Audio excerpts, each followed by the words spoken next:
एक 19वीं सदी का जर्मन फौजी विचारक और भारत की एक महान रानी, इन दोनों में भला क्या कनेक्शन हो सकता है?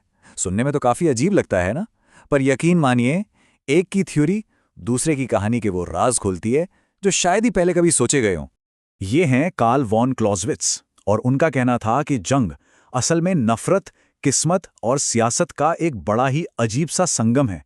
मतलब जंग सिर्फ गोलीबारी और मैदान में लड़ने का नाम नहीं है, बल्कि ये इंसानी जज्बात, किस्मत के उतार चढ़ाव और ठंडे दिमाग से लिए गए सियासी फैसलों की एक तिकड़ी है। और इसी तिकड़ी को क्लॉज़विट्ज़ ने नाम दिया अद्भुत त्रिमूर्ति। चलिए इसे समझते हैं। पहला हिस्सा है जुनून, मतलब आम लोगों का गुस्सा, उनकी नफरत। दूसरा है संयोग, माने जंग के मैदान की अनिश्चितता, जहां पासा कभी भी पलट सकता है, कुछ भी हो सकता है।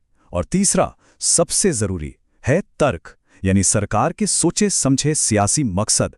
उनका मानना था कि किसी भी जंग को समझना है तो इन तीनों को एक साथ समझना होगा। तो आज हम क्या करने वाले हैं? पहले हम इस कमाल की थ्योरी को समझेंगे और फिर इसी चश्मे से देखेंगे रानी लक्ष्मीबाई और झांसी की पूरी कहानी को। ठीक है, तो शुरू करते हैं पहले हिस्से से, तलवार के साथ राजनीति, और ये सवाल कि आखिर जंग सिर्फ लड़ाई के बारे में क्यों नहीं होती। देखिए, उस दौर में ज्यादातर फौजी विचारक जैसे कि जोमनी जंग को एक तरह से शतरंज या गणित का खेल मानते थे कि बस नक्शे पर लाइनें खींचो, हिसाब किताब लगाओ और जीत आपकी। लेकिन क्लॉज़विट्ज़ ने कहा, नहीं, ये इतना आसान नहीं है। जंग कोई मशीन नहीं है, ये इंसानों का काम है। और जहां इंसान होंगे वहां गुस्सा भी होगा, डर भी होगा, धोखा भी होगा। और सबसे बड़ी बात, जंग का कोई भी मकसद कभी भी सियासत से बड़ा नहीं हो सकता। और यहीं से उनका वो सबसे मशहूर आइडिया निकल कर आता है कि जंग और कुछ नहीं बल्कि सियासत को ही दूसरे तरीकों से आगे बढ़ाने का एक जरिया है। सीधी सी बात है, जब बातें कलम से नहीं सुलझती तो फिर तलवारें निकलती हैं। पर इसका मतलब ये नहीं कि सोचना बंद हो गया, दिमाग तो अब भी वही सियासी ही चल रहा है। तो चलिए अब इस थियरी को प्रेशर से उठा के सीधे हिंदुस्तान ले आते हैं और देखते हैं एक रानी के प्रतिरोध की कहानी। बात होगी 19वीं सदी के भारत में हुए नीतियों के टकराव की। और ये जो सियासी टकराव की बात हम कर रहे हैं, उसकी जमीन भारत में तैयार हो रही थी। देखिए कैसे। बात शुरू होती है 1804 से। झांसी और अंग्रेजों के बीच एक संधि होती है जिसमें साफ साफ लिखा था कि झांसी को अपना वारिस चुनने का पूरा हक होगा। फिर साल 1853 में महाराजा के निधन के बाद रानी लक्ष्मीबाई ने दामोदर राव को गोद ले लिया। सब कुछ परंपरा और संधि के हिसाब से ही था। लेकिन फिर आया साल 1854 और लॉर्ड डलहौजी ने एक ही झटके में सब कुछ पलट कर रख दिया। ये किया गया एक नए सियासी हथियार के दम पर, जिसका नाम था डॉक्ट्रिन ऑफ लैप्स। अब ये था क्या? इसका मतलब बड़ा सीधा था। अगर किसी राजा का अपना सगा बेटा नहीं है तो उसका राजपाट सीधे सीधे अंग्रेजों का हो जाएगा। गोद लिए हुए बेटे को वारिस माना ही नहीं जाएगा। आप खुद सोचिए, ये कानून कम और एक एक कर रियासतों पर कब्जा करने का एक तरीका ज्यादा लग रहा था। और रानी को चुप कराने के लिए क्या पेशकश की गई? बस 60,000 रुपए की सालाना पेंशन। जरा सोचिए, एक पूरे राज्य की रानी को एक पेंशनर बनाने की कोशिश की जा रही थी। ये सिर्फ पैसों की बात नहीं थी, ये तो झांसी की आन बान शान, उसकी संप्रभुता पर एक सीधा हमला था। तो फिर रानी का जवाब क्या था? बिल्कुल दो टूक और साफ, मैं अपनी झांसी नहीं दूंगी। और ये सिर्फ एक नारा नहीं था, ये एक सियासी ऐलान था। अब दो नीतियां, दो इच्छाएं, दो ताकतें आमने सामने थीं। अब जंग होकर ही रहनी थी।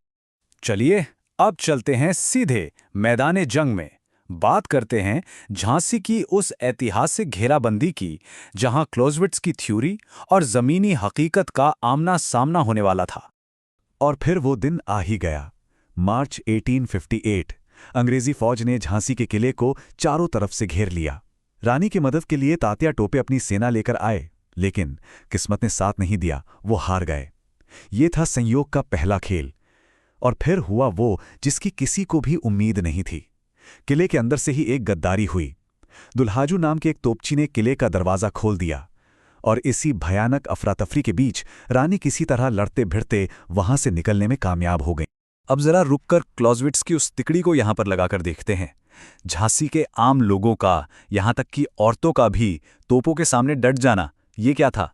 ये था जुनून। तात्या टोपे की अनएक्सपेक्टेड हार और किले के अंदर से हुई गद्दारी, ये था संयोग। और ये पूरी की पूरी लड़ाई ही तो दो अलग अलग तर्क, दो अलग अलग सियासी मकसदों का टकराव थी। एक तरफ अंग्रेजों का विस्तारवाद और दूसरी तरफ रानी का अपनी झांसी को बचाने का फौलादी संकल्प। और जब हम जुनून की बात कर ही रहे हैं तो झलकारी बाई को कोई कैसे भूल सकता है। वो रानी की हमशक्ल थीं और उन्होंने एक ऐसी मिसाल कायम की जो आज भी याद की जाती है। जब घेराबंदी अपने चरम पर थी तो उन्होंने खुद को रानी का वेश पहनाकर दुश्मनों को उलझाए रखा ताकि असली रानी को किले से सुरक्षित निकलने का वक्त मिल सके। ये सिर्फ वफादारी नहीं थी, ये वो जज्बा था जो उस वक्त झांसी की मिट्टी में था। रानी की बहादुरी का आलम यह था कि खुद दुश्मन भी उनकी तारीफ करते थे। एक अंग्रेज अफसर कर्नल मैलिसन ने उनके बारे में लिखा कि वो साहसी और निडर थीं। मतलब दुश्मन भी उनके फौजी हुनर का लोहा मानने पर मजबूर थे। लेकिन कहानी में एक और पेच है, एक बड़ा सवाल।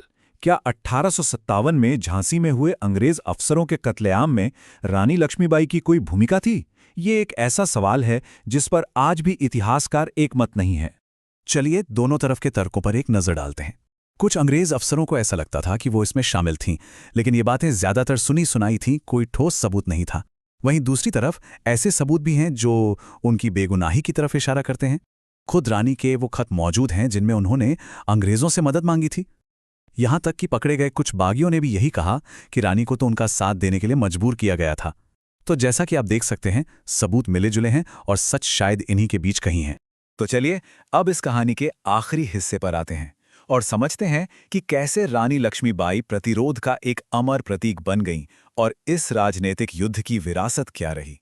झांसी से निकलने के बाद भी रानी रुकी नहीं, वो लगातार लड़ती रहीं। लेकिन फिर 18 जून 1858 को ग्वालियर में लड़ते लड़ते वो वीर गति को प्राप्त हुईं। तो क्या हम ये माने कि मैदान जंग में वो हार गईं? क्या उनकी पूरी लड़ाई बेकार चली गई? नहीं, बिल्कुल नहीं। और यही इस कहानी की सबसे दिलचस्प बात है। जंग के मैदान में हारने के बावजूद रानी की लड़ाई एक बहुत बड़ी सियासी जीत साबित हुई। कैसे? 1857 के उस भयानक विद्रोह के बाद अंग्रेजों को अपनी नीतियां बदलने पर मजबूर होना पड़ा। उन्होंने वो डॉक्ट्रिन ऑफ लैप्स हमेशा के लिए खत्म कर दिया। भारतीय राजाओं को बच्चा गोद लेने का वही हक वापस दे दिया गया जिसके लिए रानी ने अपनी जान कुर्बान कर दी थी। कह सकते हैं कि उनकी तलवार भले ही उस दिन हार गई हो, लेकिन उनकी सियासत जीत गई। तो हम वापस वहीं आ जाते हैं जहां से शुरू किया था, क्लॉज़विट्ज़ पर। अगर उनकी बात सच है कि जंग असल में सियासत का ही एक विस्तार है, तो एक सवाल सोचना लाजमी है। क्या इसका मतलब ये है कि दुनिया में सच्ची और स्थायी शांति भी सिर्फ और सिर्फ मजबूत राजनीतिक इच्छा शक्ति से ही आ सकती है?